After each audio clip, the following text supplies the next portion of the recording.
Picture this. You walk into your workplace tomorrow morning, and suddenly you can see them. 7 invisible traps scattered throughout your day, each one designed to slowly chip away at your mental clarity and decision-making power. Most people spend years getting manipulated by these psychological danger zones without even realizing it. But by the end of this video, you'll have a complete 7-point anti-manipulation map that will transform how you navigate any social environment. Dale Carnegie understood something profound about human psychology that most people miss.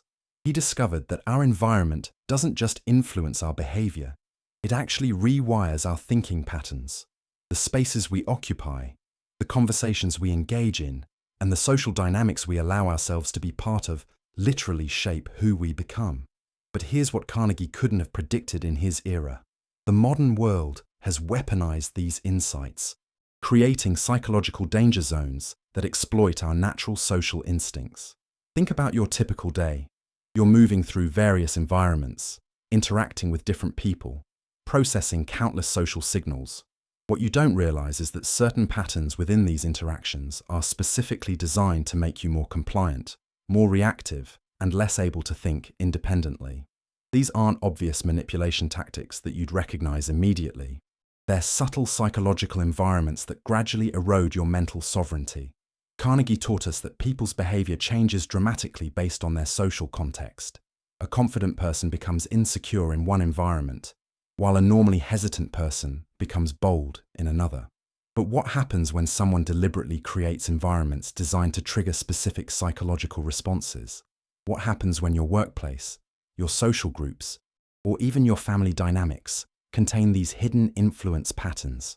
Today, we're going to map out 7 specific danger zones where your thinking gets compromised.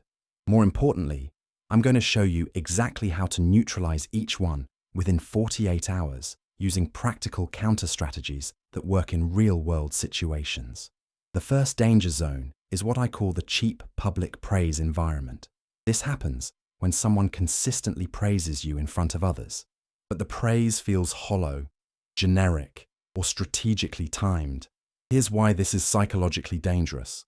When you receive public recognition, your brain releases dopamine and creates a psychological dependency on that person's approval.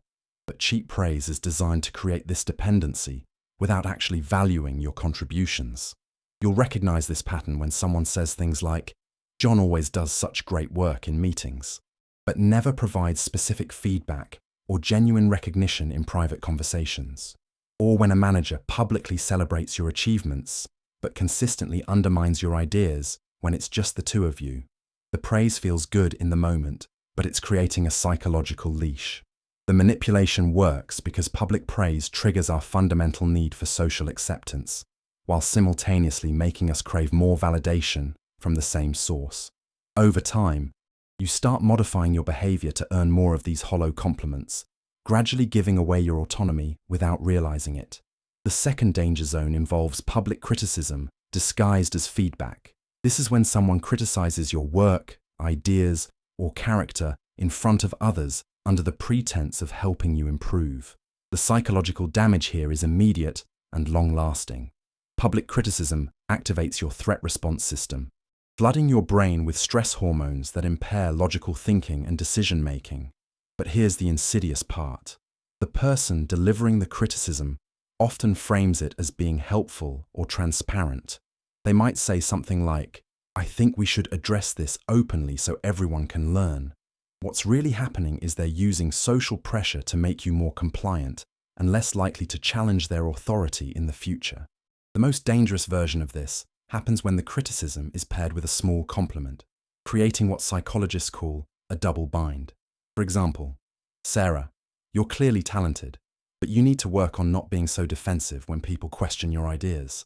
Now you're simultaneously grateful for the recognition and anxious about the criticism, creating internal confusion that makes you easier to control. The third danger zone is the constant social comparison environment. This occurs in spaces where people regularly compare achievements, status, or performance in ways that seem casual but are actually designed to create insecurity and competition. You'll find this in offices where colleagues constantly discuss salaries, in social groups where people one-up each other's experiences, or in families where achievements are routinely ranked and compared. The psychological trap here is that comparison is a natural human tendency that normally helps us gauge our progress and set goals. But when it becomes constant and competitive, it shifts your focus from internal satisfaction to external validation. You stop asking, "Am I growing and contributing?" and start asking, "Am I winning compared to others?" This environment is particularly dangerous because it makes you predictable. Once someone understands what triggers your comparison anxiety, they can easily manipulate your decisions by framing choices in competitive terms. They might say things like, "I thought you'd want to take on this project since Michael got the last big opportunity," or "Everyone else seems comfortable with this timeline." Let me pause here for a moment because I want you to think about your own environment right now. Have you experienced any of these first 3 danger zones in the last week? The cheap praise that felt good but hollow? The public criticism that left you feeling confused and defensive? The subtle comparisons that made you question your own progress? If any of these sound familiar, you're already experiencing the psychological erosion I'm talking about. The 4th danger zone involves vague, urgent requests. This is when someone approaches you with a task or favor that's supposedly urgent, but they don't provide clear details about what's needed, why it's urgent, or what the actual deadline is. The request often sounds something like, "I need you to handle that thing we talked about as soon as possible," or "Can you take care of this situation before it becomes a bigger problem?" The psychological manipulation here exploits your desire to be helpful and your anxiety about disappointing others. When faced with vague urgency, most people assume the worst-case scenario and immediately shift into crisis mode. Your brain interprets the lack of clarity as additional evidence that the situation is serious, so you drop other priorities and focus on solving a problem that may not actually exist. This pattern is incredibly effective because it bypasses your rational evaluation process. Instead of asking clarifying questions like what specifically needs to be done, or what happens if we handle this tomorrow instead, you immediately start working on damage control. The person making the request gets your immediate attention and compliance without having to justify their demand or provide actual evidence of urgency. The 5th danger zone is triangulation, which happens when someone discusses conflicts or concerns about a third person instead of addressing issues directly. You'll recognize this when a colleague says something like, "I'm worried about how Tom is handling the Johnson account," or when a friend mentions, "I think Lisa might be upset with you about something." Triangulation is psychologically dangerous because it makes you feel like you're part of an inner circle, while simultaneously creating anxiety about relationships and conflicts that may not even exist. When someone shares concerns about a third person, you naturally want to help resolve the situation, but you're actually being pulled into a dynamic that prevents direct communication and honest problem solving. The manipulation works by making you feel trusted and important, while gradually positioning you as an intermediary in conflicts that aren't yours to resolve. Over time, you become emotionally invested in managing other people's relationships, which distracts you from your own goals and makes you more dependent on the person who's feeding you this information. The 6th danger zone is meetings without clear agendas. This might seem like a minor organizational issue, but it's actually one of the most powerful environments for psychological manipulation. When meetings don't have specific objectives, time limits, or structured discussion points, they become spaces where whoever speaks most confidently can control the group's thinking. In agenda-free meetings, decisions often get made through emotional momentum rather than logical evaluation. The person who can create the strongest emotional response, whether through urgency, fear, or excitement, typically gets their way regardless of whether their ideas are actually sound. You leave these meetings feeling like something important happened, but you can't quite explain what was decided or why. This environment is particularly dangerous for people who prefer to think before speaking, or who need time to process complex information. While you're trying to understand the full implications of what's being discussed, someone else is already steering the group toward their preferred outcome using emotional appeals and social pressure. The 7th and final danger zone involves whispered channels of communication, which I call the rumor mill environment. This happens when important information regularly gets shared through informal conversations, private messages, or hushed discussions instead of through official channels. You start hearing things like, "Did you hear about the changes coming to the department?" Or, "I probably shouldn't tell you this, but I think there might be layoffs soon. The psychological trap here is that unofficial information feels more valuable and trustworthy than official communication. When someone shares information in a conspiratorial way, your brain interprets this as evidence that you're receiving insider knowledge. You feel special and informed, which creates a positive association with the person sharing the information. But whispered channels are incredibly effective for spreading misinformation and creating anxiety. Because the information feels secret and important, you're less likely to fact-check it or ask clarifying questions. You might even start spreading the information to others, which makes you complicit in maintaining the rumor network. Over time, these channels become more influential than official communication, giving certain people enormous power to shape perceptions and decisions. Now here's something fascinating that Carnegie understood, but couldn't fully articulate with the technology of his time. The medium through which communication happens actually becomes part of the message itself. When you're having a conversation in a formal conference room versus a casual hallway chat versus a private WhatsApp message, each environment primes your brain to interpret information differently. Think about how your thinking changes based on where conversations happen. That serious discussion in your boss's office feels more important than the same conversation in the break room. The concerns shared in a private message feel more legitimate than the same concerns mentioned in a group email. The environment is literally programming your emotional response to the information. This is why manipulative people are extremely strategic about where and how they communicate different types of information. They'll share praise in public to maximize its social impact, deliver criticism in private to minimize witnesses, and spread concerning information through informal channels to bypass your logical skepticism. Understanding this principle changes everything about how you evaluate information and make decisions. Instead of just focusing on what's being communicated, you start paying attention to how and where it's being communicated. The choice of medium becomes data about the person's intentions and the reliability of the information. So how do you protect yourself from these 7 danger zones? I'm going to give you a complete 48-hour neutralization kit with specific counter-strategies for each situation. For cheap public praise, develop what I call bridge phrases that acknowledge the recognition while maintaining your independence. When someone gives you hollow public praise, respond with something like, "I appreciate the feedback, and I'm always looking for ways to improve the quality of my contributions." This acknowledges their comment without creating dependency on their approval. For public criticism, use the redirect technique. When someone criticizes you in front of others, say something like, "That's an interesting perspective. Let's schedule some time to discuss this in detail so I can understand your concerns better." This moves the conversation to a private setting where you can address the issues without the psychological pressure of an audience. For social comparison environments, implement personal metrics that focus on your own growth rather than relative performance. Instead of asking, "How am I doing compared to others?" ask, "What did I learn this week that I didn't know last week?" This shifts your attention back to internal satisfaction and continuous improvement.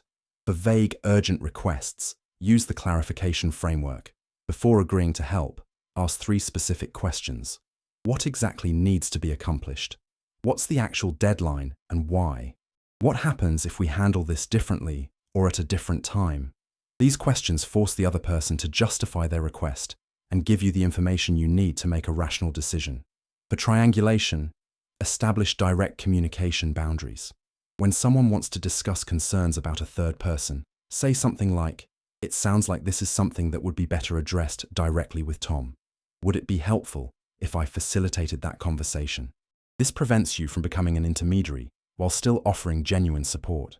For meetings without agendas, become the person who asks for structure. At the beginning of any meeting, ask, "What are we hoping to accomplish in our time together? And how will we know if we've been successful?" This simple question forces the group to clarify objectives and makes it harder for anyone to manipulate the discussion. For whispered channel rumors, implement the verification protocol. When someone shares unofficial information, respond with, "That sounds concerning. What's the best way to verify this information or get clarity from the official source?" This acknowledges their concern while redirecting toward factual confirmation rather than speculation. Now I want you to do something that will completely change your relationship with these psychological danger zones. For the next 7 days, carry a small notebook or use your phone's notes app to track 3 things every evening. First, note your overall mood and energy level. Second, record how focused or distracted you felt during the day. Third, write down any conflicts or tensions you experienced with other people. Don't try to analyze the patterns yet. Just collect the data for 1 week. What you'll discover is that days when you encounter multiple danger zones correlate strongly with lower mood, decreased focus, and increased interpersonal conflict. Days when you successfully neutralize these patterns will show dramatically different results. This measurement process is crucial because psychological manipulation is designed to be invisible. The effects accumulate gradually, so you don't notice the impact until it's already significantly affected your thinking and behavior. By tracking your daily psychological state, you create an early warning system that helps you identify when you're being influenced by these environmental factors. After 7 days of data collection, you'll be able to see clear patterns about which danger zones affect you most strongly and which counter-strategies work best in your specific situations. This transforms you from someone who reacts unconsciously to environmental manipulation into someone who consciously chooses how to respond to social influence attempts. Let me recap the 7 danger zones that are slowly eroding your mental clarity. Cheap public praise that creates psychological dependency, public criticism disguised as helpful feedback, constant social comparison that shifts your focus to external validation, vague, urgent requests that bypass rational evaluation, triangulation that pulls you into conflicts that aren't yours to resolve, meetings without agendas that allow emotional manipulation, and whispered channels that spread anxiety and misinformation. Each of these environments exploits natural human psychology to make you more compliant and less independent. But now, you have specific counter-strategies that neutralize their effects and help you maintain clear thinking regardless of your social environment. The most important thing to understand is that recognizing these patterns isn't about becoming suspicious or defensive in your relationships.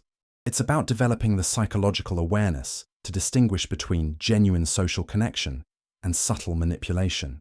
When you can see these dynamics clearly, you actually become better at building authentic relationships because you're no longer distracted by the psychological noise. Tomorrow, I'm going to show you 2 specific behavioral patterns that reveal more about someone's character than anything they say about themselves. These are micro-signals that most people completely miss. But once you understand them, you'll be able to identify trustworthy people almost instantly. Make sure you're subscribed with notifications turned on because this information will fundamentally change how you evaluate new relationships. Write in the comments below what you think about this approach to psychological awareness. What specific danger zones have you experienced in your own life? And if this video helped you recognize patterns you hadn't seen before, share it with someone who might benefit from understanding these invisible influence attempts. Sometimes the most valuable gift you can give someone is helping them see what they couldn't see before.